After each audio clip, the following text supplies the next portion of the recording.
হাসানা। আয় আল্লাহ, শুধুমাত্র দুনিয়ার কল্যাণ কামনা করে আমি আমার চাহিদা শেষ করে দিব না। তোমার কাছে ফরিয়াদ জানাই, আল্লাহ মেহেরবানি করে দয়া করে আমার জন্য আখিরাতের কল্যাণ ব্যবস্থা করে দাও। দুনিয়ার কল্যাণও দাও, আখিরাতের কল্যাণও দাও। আর সবচাইতে বড় কল্যাণ ওয়াকিনা আযাবান নার। আয় আল্লাহ, জাহান্নামের আগুন থেকে তুমি আমারে মুক্তি দাও। সবাই আল্লাহ। জাহান্নামের শাস্তির চাইতে বড় শাস্তি দুনিয়া আখিরাতে আর কোথাও আছে কি? এজন্য জাহান্নাম থেকে মুক্তি ভগবানের বান্দা আল্লাহ পাকের নৈকট্য অর্জন করা। তাই আল্লাহ রাব্বুল আলামিন বলেন, যুইনা লিল্লাযীনা কাফারুল হায়াতুদ দুনিয়া কাফিরা। দুনিয়া ছাড়া কিছুই বুঝে না, দুনিয়াটা তাদের কাছে সুন্দর করে বানানো হয়েছে। দুনিয়া তাদের কাছে সুন্দর লাগে। দুনিয়া তার মানে তারা দুনিয়ার ক্ষমতা চায়, দুনিয়ার সুখ স্বাচ্ছন্দ্য চায়, টাকা পয়সা চায়, বাড়ি বাড়ি চায়, এছাড়া আর কিছুই বুঝে না। তারা নগদে বিশ্বাস। তারা বলেই তো দুনিয়াটা মস্ত বড়, খাও দাও ফুর্তি করো, নগদ যা পাও হাত পেতে নাও, বাকির খাতায় শোনো। তারা এগুলা বলে, পরকালকে অস্বীকার করে, পরকালকে অবিশ্বাস করে। তারা মনে করে যা পাইছি, যার সামনে আছে এইগুলোই ভোগ করো। তারা বলে নাউযুবিল্লাহি মিন যালিক। ওয়া ইয়াসখারুনা মিনাল্লাযীনা আমানু। যারা ঈমানদার, আল্লাহ রাব্বুল আলামিনের বিধি বিধান মেনে চলে, ওই মুমিনদেরকে দেখা কাফেররা হাসি ঠাট্টা তামাশা করে না? দুনিয়াতে যারা কাফের দেখবেন তাদের কিন্তু টাকা পয়সার অভাব নেই। বড় কোটিপতি, শিল্পপতি, সমাজপতি, রাষ্ট্র ক্ষমতায় পরাক্রমশালী আল্লাহ পাক ওদেরকেই বেশিরভাগ বানিয়েছে। আমরা অনেক সময় ভাবি, আমরা নিজেও বিভ্রান্ত হয়ে যাই যে ইমানদাররা আল্লাহ পাকের প্রিয়, তাই যারা কাফের তারা এত ভালো অবস্থায় কেন?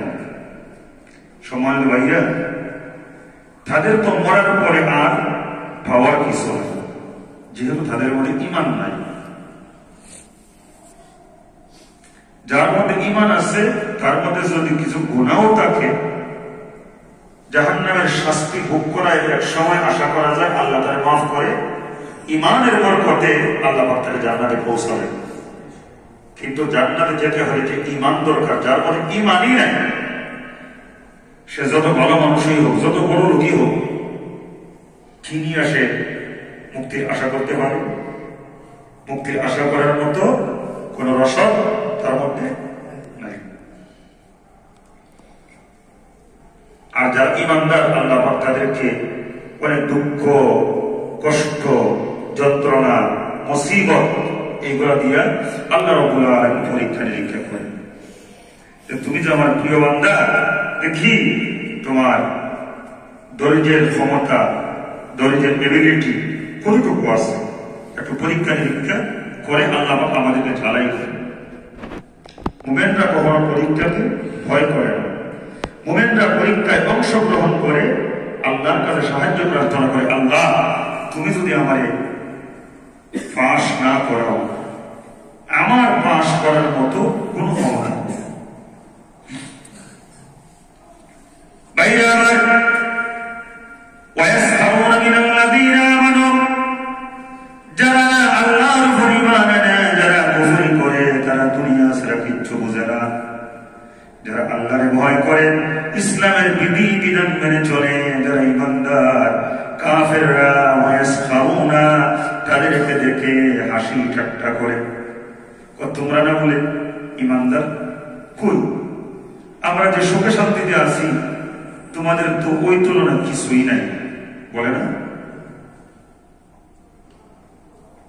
আবার কিছু মুসলমানদের আমাদের নামধারী মুসলমান আছে, নামে মুসলমান ইসলামের কাজ করেন, তাদের আচরণটাও কাফেরদের মতো। তারাও আল্লাহওয়ালা মুসলমানদের সাথে হাসি ঠাট্টা করে, আছে না? আলেমদেরকে তুচ্ছ তাচ্ছিল্য করে, ইসলাম প্রিয়দেরকে বাঁকা নজরে দেখে, উনি মুসল্লি এইরকম ভাবে বলে না, বলে না, উনি নামাজি, উনি আল্লাহওয়ালা, এত আল্লাহওয়ালা, এত আল্লাহর কাজ করে, না খায়া পরে খায়, এইরকম ভাবে বলে না, বলে না? ভালো একটা চাকরি পায় না, ঠিক মতো সংসার চালাইতে পারে না, আর এগুলো রাখো, কাজ কাম করো, মানে আল্লাহর পথ থেকে সরাইয়া দিবার চায়। বাইরে আমার বন্ধুরা, আমার আল্লাহ রাব্বুল আলামিন বলেন, দুনিয়ার মানুষেরা রে, কাফেররা যতই মুমিনদেরকে তুচ্ছ তাচ্ছিল্য মনে করুক না কেন, কাফেররা মুমিনদেরকে যতই হাসি ঠাট্টার পাত্র বানাক না কেন, আল্লাহ রাব্বুল আলামিন বলেন, ইমানদারগণ তোমরা হতাশ হয়ে যেও না, তোমরা টেনশন মুসিবতের মধ্যে পড়ে যেও না। ওয়াল্লাযীনা ইত্তাকাউ ফাওকাহুম ইয়াওমাল কিয়ামা